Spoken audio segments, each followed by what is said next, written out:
Hey folks, welcome back to Klepper's Corner Today in History, where we spin the calendar, squint at it suspiciously, and then proceed to unpack the chaos, because apparently July 22 has the density of a Kardashian family reunion on steroids.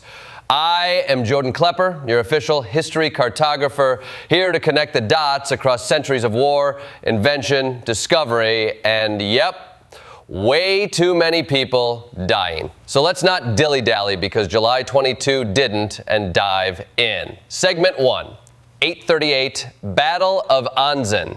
So we start in 838, where Byzantine Emperor Theophilos takes his horse to Daisiman for a day of look at my shiny armor and learns a brutal lesson. Turkish horse archers are like medieval Angry Birds, except with actual arrows and no patching option. The result? Theophilos ends up retreating so hard he needs a medieval Uber.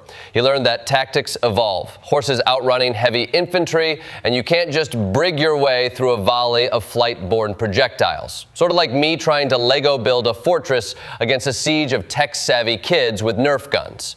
The bigger takeaway, warfare innovation is the original arms race, and Byzantium, at least on July 22, got an L. Segment 2, 1099, Godfrey of Bouillon, elected defender of the Holy Sepulchre. Fast forward to 1099, and holy heck do we spiral into the First Crusades chaos. Jerusalem is finally captured, and Godfrey, bless his crusading heart, settles for the title Defender of the Holy Sepulchre instead of King.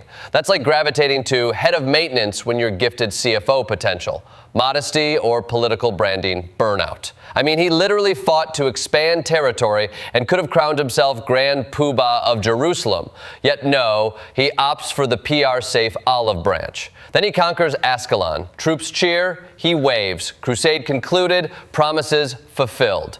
But remember, crusades blend holy motivations and imperial ambitions like a blender with no lid, spewing chaos across cultural dynamics. And July 22 is where that story presses play. Segment 3, 1209, Massacre at Béziers. And then we darken the mood significantly. July 22, 1209, Béziers, Albigensian Crusade. The logic? There are heretics in the city, so kill them all, God'll sort them out.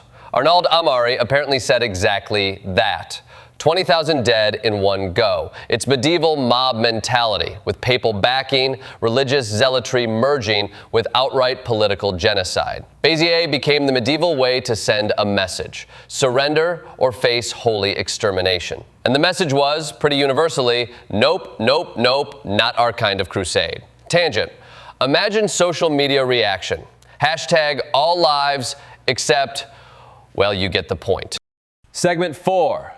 1298, Battle of Falkirk. Zoom ahead to Falkirk, 1298. Scots under William Wallace flexing huge schildtrons, spiky spear formations that look like giant briar patches. But Edward I brings the longbow cavalry. Cue arrows raining like medieval confetti. Wallace retreats, vows vengeance later, wherever film studios are booking sequel deals. Lesson: tech matters. Spears versus arrows is basically iPhone versus Nokia, but with more acronyms and way less battery life. Militaries evolve or they bleed rapidly. Segment 5, 1342, St. Mary Magdalene's flood. In 1342, Europe's rivers decided they'd had enough and flooded everything. Cologne to Vienna, like one big watery cleanup. People drown, fields ruin, soil washes away. 13 billion metric tons of fertile soil gone. Then famine kicks in. Black Death arrives a few summers later thanks to weak populations. Infrastructure here improved, bridges redesigned. Lesson: tragedy sometimes pushes tech change, like when your basement floods and you finally call a plumber instead of duct taping a hole and calling it medieval plumbing. Segment 6, 1456, Siege of Belgrade. A win. July 22nd, 1456, Hunyadi slams Mehmet II, Ottoman advance halted. Europe breathes a sigh of relief. Churches start ringing noon bells in solidarity. That little ding-dong, it echoes across centuries. A daily memo. We stopped the Turks today. Strategic victory, geopolitical shift, and spiritual resonance all in one. Reminds me of canceling plans and ringing the dinner bell. Everyone shows up, relief abounds. Segment 7, 1587, Roanoke colony. Roanoke. Second wave arrives with high hopes. New settlers, including women and baby Virginia Dare, the first English birth in the New World. White returns to England, comes back to an empty village, sporting only the cryptic Croatoan. No bodies, just atmosphere thicker than a Stephen King novel. Mystery persists. Assimilation, killing, disappearing act. The takeaway? Colonialism 101. The unknown hits fast, and sometimes you get a ghost town and more questions than answers. Segment 8, 1598. Shakespeare registers. Merchant of Venice. July 22nd, 1598. Stationers register. Here's 400 pounds sterling, or, scribbles, and boom, Merchant of Venice is locked in. But no publication until 2 years later. Theater companies protecting their assets. It's like patenting your app and holding it off App Store to build suspense. Money, politics, culture, all woven together before proper copyright existed. The play, Love, Prejudice, Justice, still sparks debates centuries later. Segment 9, 1706 to 1707, Acts of Union. On July 22nd, 1706, commissioners sign off. By May 1707, boom, Great Britain, English, Scots, and Scots, confused next gen, all pulling seats in Parliament together. Scotland loses its own Parliament, big deal. But maybe economy picks up, cultural identity survives? Fast forward to today, still fuel for referenda. Point? Unification can bring power, but also drama, identity questions, and kilts. Segment 10, 1793 to 1797, Exploration and Nelson. Part A, 1793, Mackenzie crosses North America to the Pacific. Predates Lewis and Clark by a decade. Maps, journals, fur in the early go-go. Expansion, indigenous lands impacted. Seventh phase of discovery, swap later. Part B, 1797, Nelson storms Santa Cruz and ends with his arm shot off. Not zero to hero, more like zero to almost hero. That arm shot humbles a man who'd later kick Napoleon's butt. Tactical humility 101. Segment 11, 1802, Gia Long conquers Hanoi. Gia Long ends centuries of internal fighting, centralizes Vietnam. He drafts conservative Confucian legal codes, moves capital, invites French military tech. Gains stability, loses women's rights too. Economy, state-run. His model later shapes French colonization power dynamics. Calls to mind, modernization is rarely evenly distributed. Segment 12, 1833, Slavery Abolition Act. July 22nd, 1833, law passed. Slavery slowly abolished across empire. Plantation owners get 20 million pounds. Apprenticeship system quietly delays full freedom till 1838. Still hundreds of thousands freed.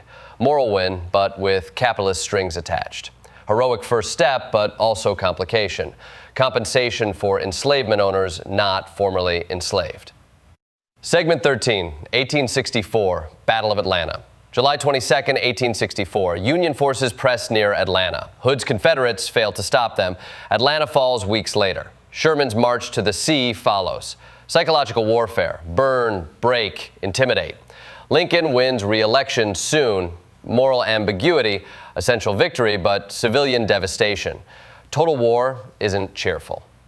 Segment 14, 1894, first motor race. Paris, Rouen.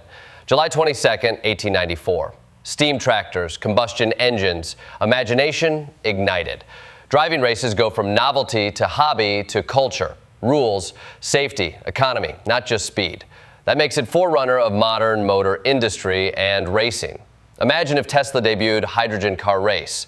Same pattern. Segment 15, 1933 to 1934. Wiley Post and Dillinger. Post circled globe solo in 7 days, instruments guiding the way. He pioneered pressurized suits, shrunk the world, space's next frontier. Next year, Dillinger, gangster, meets FBI bullet. Public Enemy #1 replaced by G-Men swagger. Hoover's FBI brand booster shot. One man's bullet ushers institutional rise. Segment 16, 1942 to 1946. Holocaust, PKWN, King David bombing. Darkest days, Warsaw ghetto deportations begin, July 22nd, 1942. Holocaust industrialized, brutality unmatched. 1944, Soviet PKWN triumphs. Manifesto resets Poland under commie rule. Cold War seeds planted. 1946, Irgun bombs King David Hotel. Tensions in Palestine spike. Nationhood violence brewing. Historical dominoes falling. Genocide, ideological realignment. Violent struggle for statehood. Segment 17, 1951, Desic and Sigyn launch suborbital. Dogs launched, returned alive. Prepping for humans. Soviet space dog program leaps forward. Little 4-minute bubble test. Huge giant leap ahead. We say goodbye to Wiley Post solo globe and hello to furry cosmonauts prepping human flights. Segment 18, 1977, Deng Xiaoping restored. July 22nd, 1977. Deng returns from exile. Next year, economy gets a makeover. Markets, foreign investment, and rice cookers multiply. One-child policy, Tiananmen shadows follow. Big pivot. China opens door to capitalism under communist roof. Influence global trade trajectory. Segment 19, 1981, South Africa Rugby Tour. The Springboks Tour kicks off July 22nd. Massive protest. New Zealand split, riot gear deployed. Sports become battlegrounds. Cultural boycott against apartheid escalates. Sports diplomacy by way of trench coats and tear gas. Segment 20, 1992 to 2003, Escobar's escape and Hussein's sons. Escobar flees his own luxury prison. Manhunt starts. Cartel chaos. Government fights narco-terrorism. 2003, Uday and Qusay die near Mosul. Saddam's brutal dynasty gets targeted takeout. Symbolic victory, but insurgency grows. Heads fall, Hydra regrows. Segment 21, 2011, Norway attacks. July 22nd, 2011. Oslo bomb, Utoya shooting. A nation of notebooks, rifles, kids, shattered. Lone actor with right-wing ideology. 77 killed. Global wake-up on lone wolf extremism. Social media radicalization, hate speech, and democratic resilience tested. In conclusion, there you have it. A wild ride spanning nearly 12 centuries, all on this hyper-dense date, July 22nd. Empires fall, floods drown, explorers trek, bombs blast, dogs orbit, tyrants die, economies pivot, protests rage. It highlights patterns, innovation, convergence of ideology and power, tragic webs cast by violence, but also pathways to progress, from abolition to opening economies to space exploration. July 22nd is a historical kaleidoscope. Past reaches out and tugs on the present. And if you're wondering, Jordan, why mention all this on a random Tuesday? Well, history doesn't coordinate its drama with your Netflix queue. It reminds us every day carries stories, each day shaped by human action. Good, bad, curious, ugly, brilliant. Thanks for joining me. Tune in next time, same calendar channel. Let July 23rd beware. Klepper, out.